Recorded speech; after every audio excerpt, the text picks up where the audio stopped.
চমৎকার কথা বলছে। এখানে এখানে অবশ্যই এখানে কথাটা নাই, পরবর্তী সময় আছে ভাষ্যে। ব্যাপারটা হচ্ছে যে বলছেন যে বেন মহারাজ তুই একবার নিন্দা করলো সে গেল নরকে, আর যে সারা জীবন নিন্দা করলো তার দিল মুক্তি। এ কোন ভগবানের অবিচার? এর প্রশ্নোত্তরে সুখদেব গোস্বামী খুব চমৎকার কথা বলেছেন। কি বলেছেন যে তার হৃদয়ে কখনো কৃষ্ণ স্মৃতি ছিল না, সেই জন্য তাকে নরকে পাঠিয়ে দিছে। আর যেহেতু শিশুপাল যতই নিন্দমন্দ করুক সর্বক্ষণ কৃষ্ণের স্মৃতি হৃদয়ে ছিল, সেই কারণে ভগবান তাকে পাঠিয়ে দিয়েছে, মুক্তি দিয়ে দিয়েছে। এবার তার মুক্তি না, ঈশ্বর সাধু মুক্তি দিয়ে দিয়েছে। এবং তারা লক্ষ লক্ষ যারা ছিল তারা সবাই দেখেছে যে সেই আত্মাটা কৃষ্ণে জিয়া বিলীন হয়েছে ওই সময় যারা ছিল ওখানে। এখানে আমরা একটা শ্লোক পড়ে এখানে বিশ্রাম নেব, বেশি বলা দিই কাজ। আচ্ছা, শ্রী রাজবচ যারা আছেন বলবেন। সমপ্রিয় সুহৃদ ব্রাহ্মণ ভূতানাম ভগবান স্বয়ং ইন্দ্রার্থে প্রথম দৈত্যম দৈত্যম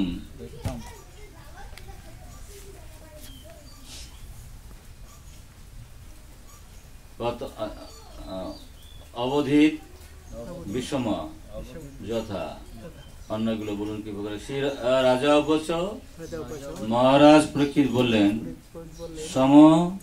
সমদর্শী প্রিয় প্রিয় সুহৃদ বন্ধু ব্রাহ্মণ, হে ব্রাহ্মণ সুখদেব গোস্বামী, ভূতালাভ সমস্ত জীবের প্রতি ভগবান পরমেশ্বর ভগবান শ্রী বিষ্ণু স্বয়ং স্বয়ং ইন্দ্রেশ্বর ইন্দ্রের অর্থে হিতার্থে প্রথম কিভাবে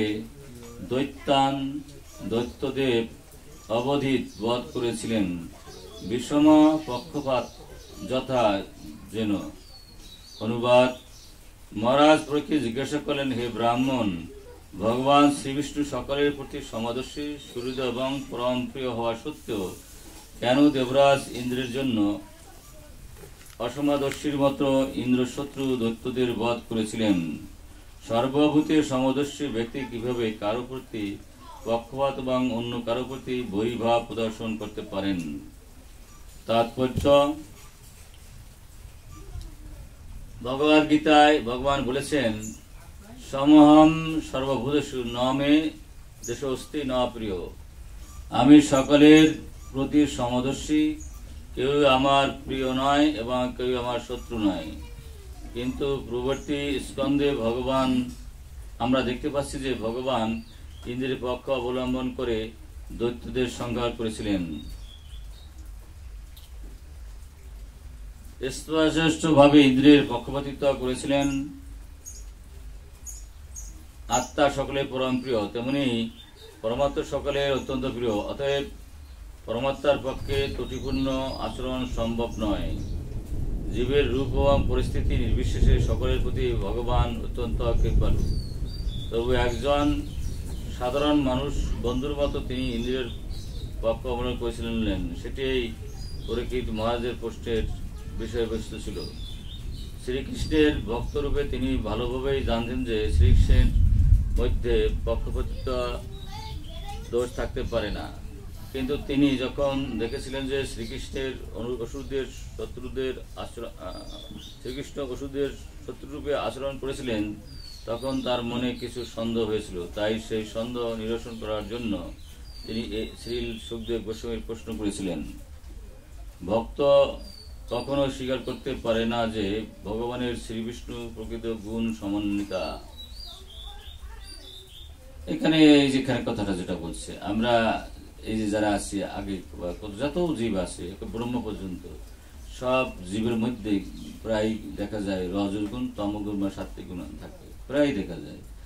আর শুদ্ধ ভক্ত হতে পারে গুণাতীত, সে সংখ্যা কোটিতে একজন আছে কিনা? আছে, অবশ্যই আছে। শ্যামার গুরু মহারাজ, প্রভুপাদ, এরকম যারা আছে এরা গুণাতীত। এবং তাদের যাদের কোনো দেহত্ব বুদ্ধি নাই, অভিমান শূন্য, এবং 24 ঘন্টা তারা ভাবতে পারে আমি দেহ নই, আমি আত্মা, তাদের কথা আলাদা। কিন্তু বিষয় হচ্ছে ভগবান তো কখনো সেই গুণের মধ্যে থাকে না, এবং যারা শুদ্ধ ভক্ত তারাও জানে যে ভগবান গুণাতীত। এবং নিখিল শাস্ত্রে তার প্রমাণ দিয়েছে, নির্গুণ অপহি অজভক্ত প্রকৃতি করা সময়া গুণময় বৈদ্যবতার কথা বলা হয়েছে। এবং ঈশ্বর পরমা কৃষ্ণ সচিদানন্দ বিগ্রহ অনাদির আদি গোবিন্দ সর্বকারণ কারণ। নিখিল শাস্ত্রে ভগবানকে কৃষ্ণ সমেত পরম প্রণাম জয়, এ কথা নিখিল শাস্ত্রে ভগবান সম্পর্কে বলা আছে। সুতরাং যিনি গুণাতীত তার তো আপন পর থাকবে না, সম্ভব না। আমাদের আপন পর থাকে কেন? আমরা যেহেতু গুণের মধ্যে থাকি। রজগুণ হলে আমার একরকম লাগে, শতগুণ হইলে একরকম বলে, এবং তমগুলো একরকম। এবং আমরা যারা একটু সাধু হয়েছি তাদের মধ্যে এই ভাব এসে যায়।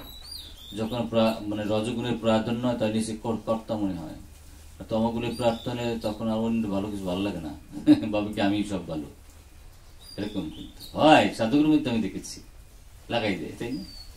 এটা আবার যখন সাত্বিক গুণে আসে তখন না রে না, ওরা এখানে আসছে আমিও ওখানে আসছি, ও সব সার গিয়ে আসছে আমিও সব সারি গেছি, ও তো আমার ভাইয়ের মতো, আর দোষ তুই তা আছে ক্ষমা করে দিয়ে ওর যাতে ভক্তিটা একটু ভালো হয় সেই দিকে আমি নজর দিই। এইটা গুণের খেলা। এক এক গুণ যখন ছেড়ে দিয়ে ওঠে তখন একদম খুব সম্মান করা হয়, শ্রদ্ধা করা হয়, আবার মুখ ফিরেই নিয়ে, তাই না? দূর তুই যা বাব দিলাম তা না, তাই না? প্রভু মুখটা ফিরিয়ে নিয়ে যায়। এটা হলো গুণের খেলা। যখন শুদ্ধ সত্য আমার ভিতর প্রভাব সৃষ্টি করে তখন আমি কি করি? সম্মান করি, নিজের লাভ প্রচেষ্টা ভুলে গিয়ে তাকে অনেক মর্যাদা দেই। আর যখন আবার রজগুণ অথবা তমগুণ বৃদ্ধি হয় তখন তার চোখকে দেখতে না, চোখটা পিঠ দিয়ে দিই, তাই না? এটা আমাদের নিতে হয়। কিন্তু ভগবানের এমন না, ভগবান যেহেতু গুণাতীত, এই জন্য এখানে বলছে এই জগতের অতীত ফলে প্রকৃত গুণের সঙ্গে তার কোনো সম্পর্ক নাই। এটা একটা চরম সত্য কথা। এটা ভগবান আমাদের শ্রীল প্রভুদেব বলেছেন খুব চমৎকার করে। কিন্তু তার সেই বিশ্বাস সুদৃঢ় করার জন্য তিনি শ্রীল সুখদেব গোস্বামীর মতো একজন মহাজনের কাছে তার শুনতে চেয়েছিলেন। এখন ব্যাপার হচ্ছে কি, সুখদেব গোস্বামী কি বুঝতে পারে না? সবই বুঝছে। এটা আমাদের জগতের কল্যাণের জন্য প্রশ্ন করছেন, যে জগৎ যেমন গতকালকে আমাদের প্রেসিডেন্ট প্রশ্ন করেছে, ভালো প্রশ্ন, আরো দুইটা করলে ভালো লাগতো। আমি দেখলাম লোকটা ব্যস্ত, আসে না কেন? প্রশ্ন করলে ওরা তো প্রশ্ন করে জানেও না, প্রশ্ন করলে কিন্তু বলা যায় কিছু, তাই না? আর ভিতরে ঢোকে পাবলিকে আমি বলি কি তবে আমার খুব ভালো লাগলো সেদিন আমি যখন ওই সাধুদের পাঠ দিচ্ছিলাম সকালবেলা, ওখানে শত শত সাধু আসলো করতে বুঝলাম, অনেক বাইরে ঘরের সব মিলিয়ে ওই ঘরটা বোঝাই গেছে সকালবেলা পাঠ দিচ্ছে যখন ভাগবত পাঠ। তো বিষয় হচ্ছে এই যে ভাগবত তো সাধুদের জন্য, অবশ্য শুধু সাধুদের জন্য বলছে না, ভাগবত সবার জন্য। তবে এটা এই যে রস, এটা সাধুরাই উপভোগ করতে পারে। রস কি গাছে সহজে আসে প্রভু? খেজুর গাছ দেখছেন আপনারা? প্রথম চটি তো একচুয়ালি রস আসে না, আসে ওই খেজুর গাছের ওই যে ডাল পোলা কাটতে গিয়ে আঘাত খায়, আবার কত কাটাগুলো আঘাত পায়, তাই না? তারপর আবার ওটা এরকম করে, তাই না? তারপর অনেকদিন পরে আবার একটা এরকম করে না, চাষে চলে কি বলে আপনারা? তারপর কি করে এক সময় কি করে একটু এরকম ই করে না, তারপর চঙ্গি দিয়ে দেয়, তারপর তো রস করে, রস কি একটা ফস করে চলে আসবে। এই জন্য অকাম সর্বকাম মোক্ষকাম উদরতি তীব্র না ভক্তি যত পুরুষ পরাম। এই ভাগবতের রসকে উদ্ঘাটন করতে হলে একদিনে কিন্তু এই রস উপভোগ করা যাবে না, এরকম বারবার চেষ্টার মাধ্যমে হয়তো কেউ বিভবান ভক্ত তার এই রস আস্বাদন করতে পারবে।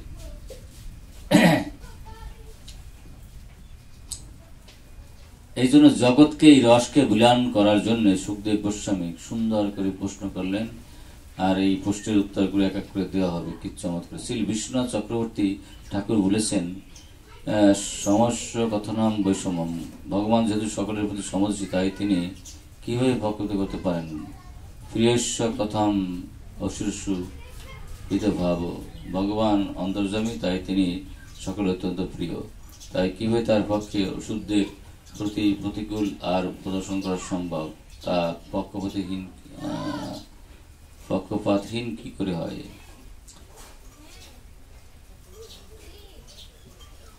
সমস্ত জীবের সুহৃদ অতএব দৈত্য সংহার রূপ পক্ষপাতপূর্ণ আচরণ তিনি করেন কি করে? পরীক্ষিত মহারাজের হৃদয়ে এই সমস্ত প্রশ্নগুলি উদয় হয়েছিল এবং তাই তিনি সুখদেব গোস্বামীর সেই সম্বন্ধে জিজ্ঞাসা করছেন। এখানে আমরা আগে 3টা প্রশ্ন জানলাম। 1 নম্বর হলো এই যে ভগবান যদি সুহৃদই হয়ে থাকেন, একজন শত্রু একজন মিত্র ভাবেন কি করে? আর শিশুপাল দন্তবাক্য সারা জীবন নিন্দামন্দ করলেন, তারকে কেন মুক্ত দিলেন? আর বেন রাজাকে পরে আসবে, বেন রাজাকে কেন শাস্তি দিলেন? এবং শেষ আরেকটা করলেন যে জয় বিজয় ছিল দ্বার বৈকুণ্ঠে, সেখান থেকে তার কেন পতন হলো? এই 3টে প্রশ্নের জবাব এই সারা ভাগবতের মধ্যেই সপ্তমস্কের দেওয়া আছে। এরা আমরা আস্তে আস্তে প্রতিদিন শুনবো। বলুন জয় শ্রীকৃষ্ণ চৈতন্য প্রভু নিত্যানন্দ শ্রী অদ্বৈত গদাধর শ্রীবাসাদি গৌর ভক্তবৃন্দ। হরে কৃষ্ণ কৃষ্ণ কৃষ্ণ হরে হরে, হরে রাম রাম রাম হরে। জয় গুরু জয় নিতাই। বঞ্চা কয়জনে ছিল আপনার মানে?